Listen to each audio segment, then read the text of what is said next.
কোন মুসলমানকে জাহান্নামে দেওয়ার পর কখনো কি তাকে জান্নাতে দেওয়া হবে?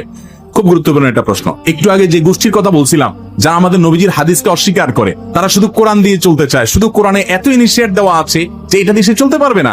শুধু কোরআন যদি দিয়ে চলতে চায়, কোরআন তারা আমাদের নবী থেকেই পাইছে, এখন নবীর কোরআনটা মানবে, হাদিসটা মানবে না। এটা হলো একরকম মামুর ভাইয়ের আবদারের মতো। তো এই লোকগুলা বলে যে যারা জাহান্নামে যাবে তারা চিরকাল জাহান্নামে যাবে, আর কোনোদিন জান্নাতে যাবে না। এটা ভুল কথা। কোরআনে কারিমে আল্লাহ রাব্বুল আলামিন জাহান্নামীদের বিভিন্ন বিবরণ উল্লেখ করেছেন, অনেক পাপের কারণে জাহান্নামে স্থায়ী থাকার কথা বলেছেন, কিন্তু এগুলোর সম্পর্কে খোদ নবী করিম সাল্লাল্লাহু আলাইহি ওয়াসাল্লাম কি ব্যাখ্যা দিয়েছেন, যার পরে কোরআন নাজিল হয়েছে, যাকে আল্লাহ পাঠাইছেন আমাদের কাছে, সেটা তারা জানার চেষ্টা করে না।